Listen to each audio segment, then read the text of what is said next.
Hello everyone, today the topic of discussion is demand forecasting.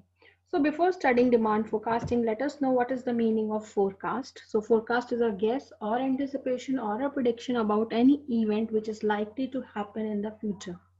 For example, an individual may forecast his job prospects, a consumer may forecast an increase in his income and therefore the purchases. So what is demand forecasting? It means predicting or estimating the future demand for a firm products, and it is an important aid and effective and efficient planning, and it can be said that demand forecasting is the backbone of any business.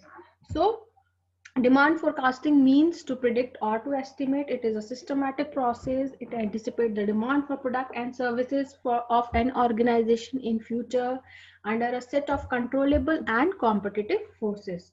So why do we forecast? In order to lessen the adverse effect of risk by determining the demand or sales prospect for its product and services in the future, because they face the internal risks such as technology management and as well as the external risk of competition. So, according to Cundiff and Still, demand forecasting is an estimate of sales during a specified future time period based on proposed marketing plan and a set of particular uncontrollable and competitive forces.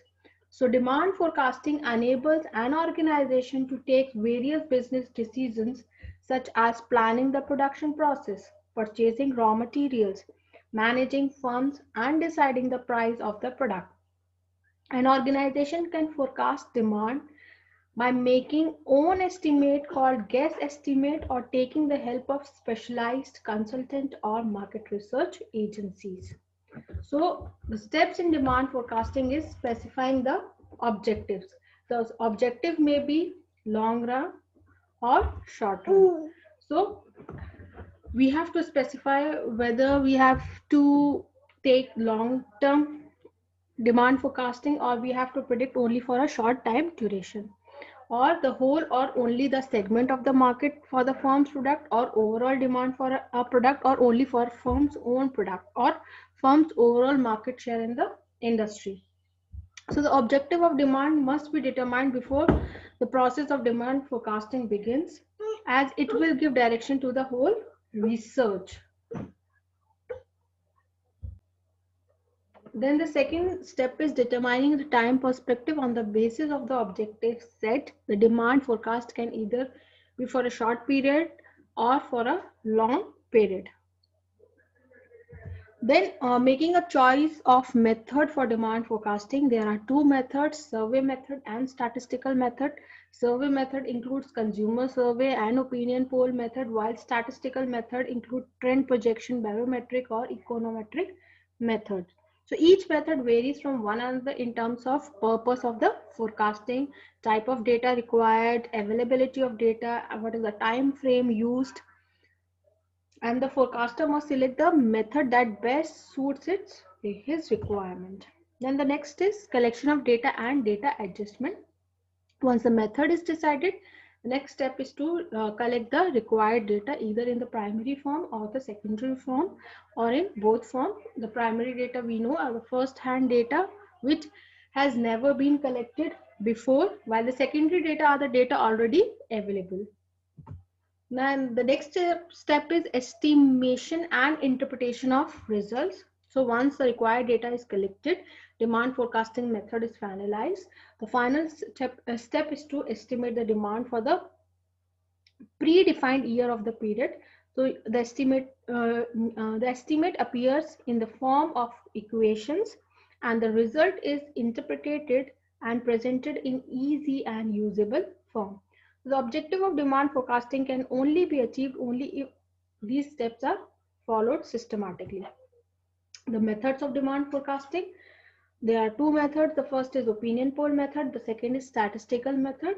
And the opinion poll method, we have consumer survey method, Salesforce opinion method, expert opinion method. And in consumer survey method, we have complete enumeration survey, sample survey, and test marketing and end use. Similarly, In a statistical method, we have trend projection method, barometric method, regression method, simultaneous equation methods. And in trend projection method, we have fitting, trend line by observation, least square, linear regression, time series analysis, moving average and annual differences, and exponential smoothing. So the first method, that is opinion poll method, also known as qualitative technique.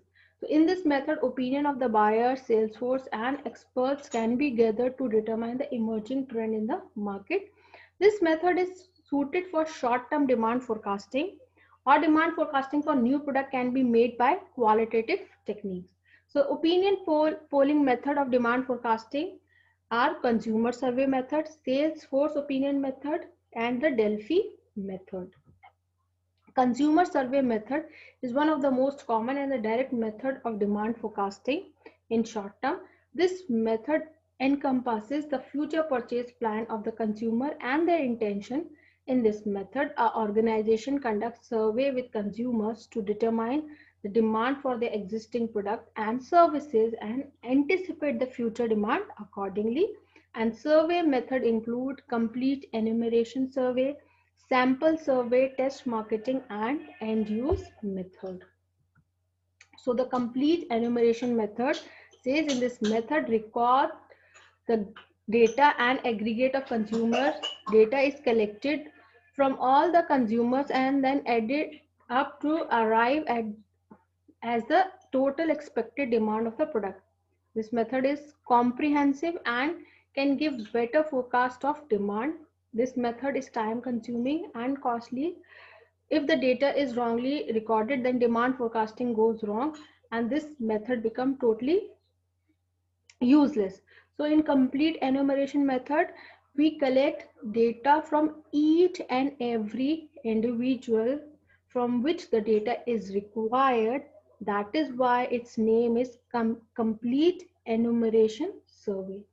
Then the second method is sample survey and test marketing.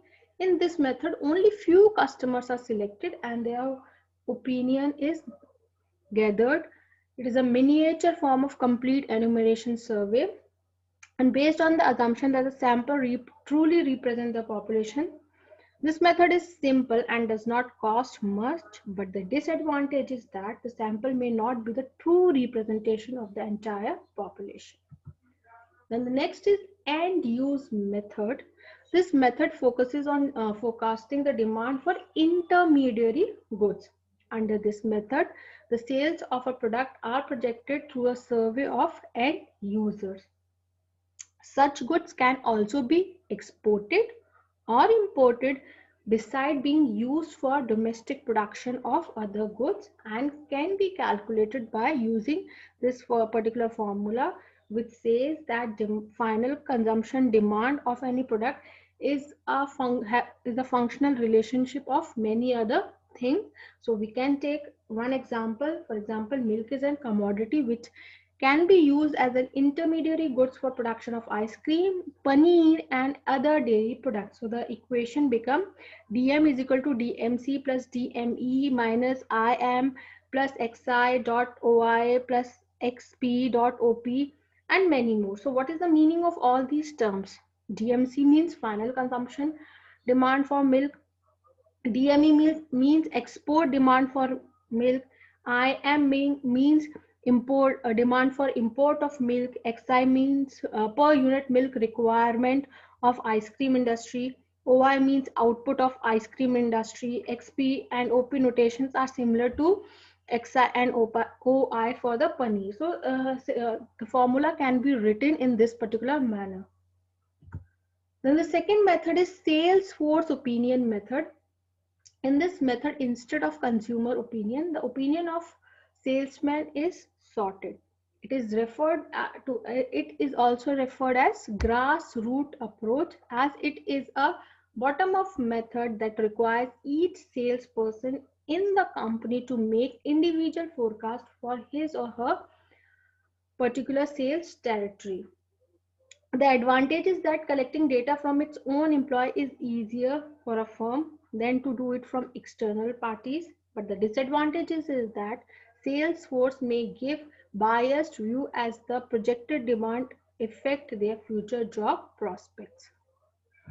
Then the next technique is Delphi technique, which is also known as expert opinion method. In this method, seeks the opinion of groups of experts through mail about the expected level of demand, and the identity of expert is kept secret. These opinion exchange among the various experts and their reactions are sought and analyzed, and the process goes on until some sort of anonymity is arrived at among all experts. The advantage is that forecast is reliable as it is based on the opinion of people who know the product very well. Disadvantage is that this method is subjective and not based on scientific analysis. Then the next method is quantitative techniques or statistical or analytical method. So these are the forecasting techniques that make use of historical quantitative data. So a statistical concept is applied to existing data in order to generate the predictive demand in the forecast period. So the methods are trend projection method, barometric method, regression method, and econometric method. Trend projection method and says an old firm can use its own data of past years regarding sales in the past years. These data is also known as time series of sales. It assumes that past trend will continue in future, and the past trend is generalized. These trends can be estimated by using one of the following methods. The methods are graphical method, least square methods, time series data, moving average method, and exponential smoothing. So the first method is graphical method. Either the forecast shown through a graph, past value of the variables shown on the y-axis, that is the vertical axis, time is shown on the x-axis, that is the horizontal axis, points are plotted on the graph, and a line is drawn through it. And it is a simple and a less expensive method. Movement of the series is assessed and future values are forecasted and can be biased from the plotter point of view, and this can be the disadvantage of graphical method. So we can see over here time series data of sales of bread is given from the year 1999 to 2008.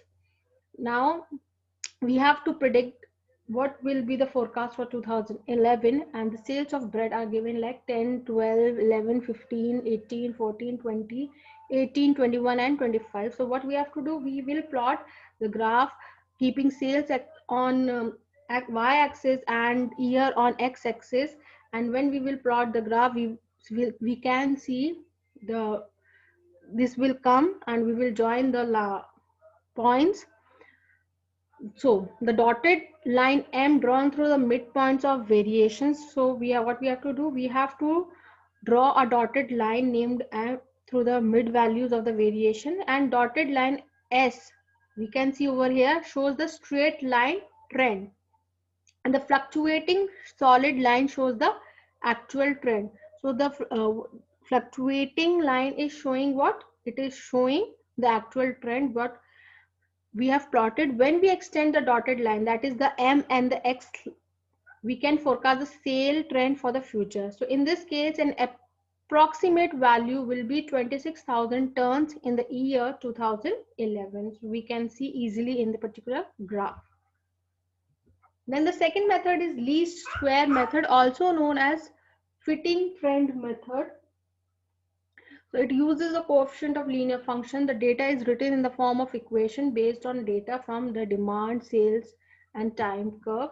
So the linear trend shows a rising trend fitting into S is equal to A plus BT, where S is the annual sales, T is the time, A is the intercept of demand curve, B is the slope. And the coefficient of A and B are estimated by solving the two equations based on principle of least square. So the summation S is equal to NA plus B summation T. So we have to form the two equations based on the principle of least square from the linear trend equation, that is S is equal to A plus BT. So the first equation is summation S is equal to NA plus B summation T, and the second equation will be summation ST is equal to A summation T plus B summation t square. So what we have done, we have done the summation of the original equation, and the first equation is formed, and in order to form the second equation we have multiplied the t into the original equation, and the second equation will be formed.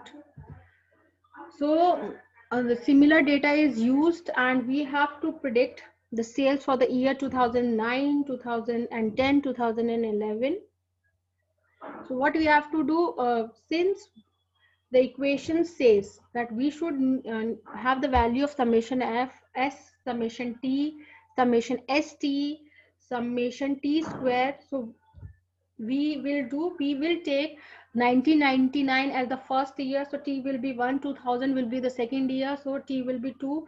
In the similar manner we will put the values of time, that is t, and we have 10 years till 2008, so 2008 will be the 10th year. Then what we have to do, we have to get t square values and then the st values. So we have to multiply sales, that is s, 10 multiplied by 1, 12 multiplied by 2, 11 multiplied by 3. So in this manner we will get the st value. Then we will do the summation of st, we will do the summation of t square and the summation of t. And what we have to do, we simply have to put all these values in the equation formed here, the second last two equations, and the equations has been put over here, and we have to solve these equations simultaneously. So and when the value of a and b will come, so we have to put the value of a and b in this particular equation, that is s is equal to a plus bt. So using the data table, substitute the numerical values in the equation from the previous slide and solve them mathematically, and then we can predict the future years. So we have got this particular equation. This is the a value and this is the b value. Now we have to predict the sales for 2009, 2010, 2011, and we know 2009 will be the 2010 will be the 12th year and 2011 will be the 13th year.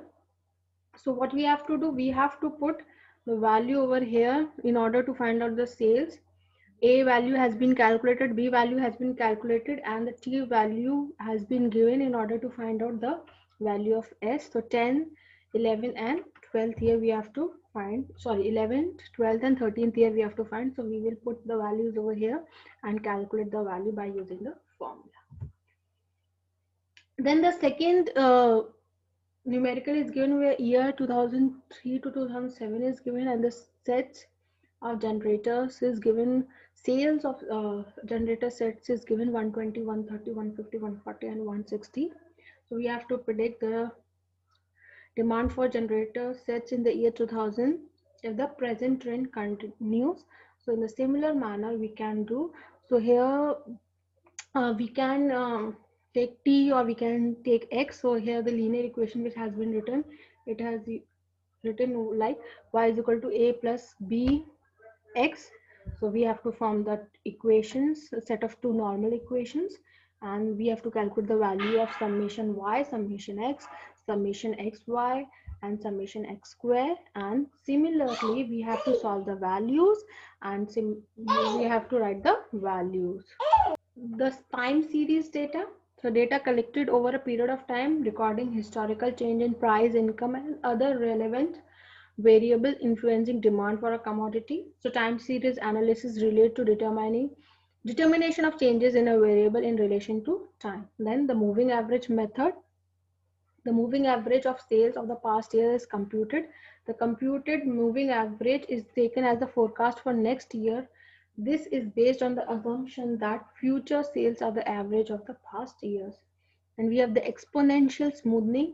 It uses the weighted average of past data on the basis of forecast. The procedure gives the heaviest weight to the more recent information and smaller weight to observation in more distant past.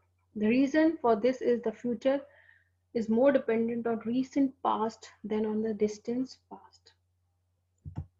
Then the second method is barometric method. Here, the demand is predicted on the basis of past events or key variable occurring in the present. This method is used to predict various economic indicators such as savings, investment, and income. Method was introduced by Harvard Economic Survey in 1920 and it was further revised by National Bureau of Economic Research in 1930. This technique helps in determining the general trend of business activity. For example, suppose government allots land to XYZ society for constructing buildings. So this indicates that there would be high demand for cement, bricks, and steel. The main advantage of this method is that it is applicable even in the absence of the past data. Then we have econometric method refers to the This method refers to the application of mathematical economic theory and statistical procedures to economic data to establish quantitative results. These models are very complex in practice as they combine the knowledge of economics, mathematics, and statistics. There are two methods. The first method is the regression method, and the second method is the simultaneous equation method. So the regression method, so linear regression analysis establishes the relationship between the dependent variable and one or more independent variables. In simple linear regression, there is only one independent variable. If the data is a time series, the independent variable is the time period and the dependent variable is whatever we wish to forecast. So this method is similar to the least square method. This model is in the form of y is equal to a plus bx. Y is the dependent variable, x is the independent variable, a is the y-axis intercept, b is the slope of the regression line. So in order to compute the value of a and b, we can also use this particular formula. And after using this particular formula, we can find the value of a and b, and we can write the value of a and b, and we can write the value in the equation, and we can solve this particular example using this formula. So the data of a firm relating to sales and advertising is given below, and we can compute the values. The next method is simultaneous equations. When the interrelationship between the economic variables become complex, the use of single equation regression methods become difficult. So in such case, forecasting of demand is done using multiple simultaneous equation. This is a complex statistical method of forecasting. So what are the importance of demand forecasting? It helps in production planning, that is expansion of output of a firm should be based on estimate of likely demand. Otherwise, there may be overproduction or underproduction. Then it helps in sales forecasting based on demand forecasting. Promotional effort of a firm should be based on sales forecasting. Then it helps in control of business as it is essential to have well-conceived budgeting of cost and profit that is based on forecast of annual demand. Then it helps in inventory control as a satisfactory control of business inventories, raw material, intermediary goods, finished products, etc. requires satisfactory estimate of the future requirement which can be traced through demand forecasting. It helps in economic planning and policy making as the government can determine its import and export policies in view of long-term demand forecasting for various goods in the country. It helps in growth and long-term investment program as demand forecasting is necessary for determining the growth rate of a firm and its long-term investment program and planning. Now, the limitations of demand forecasting. So the forecasts are subject to degree of error and they can never be made with 100% accuracy. Also, the quantitative techniques are based on certain assumptions. The conclusions are not better, and managers often neglect to examine whether the forecasts are supported by reliable information or not. So that's all for today. Thank you so much.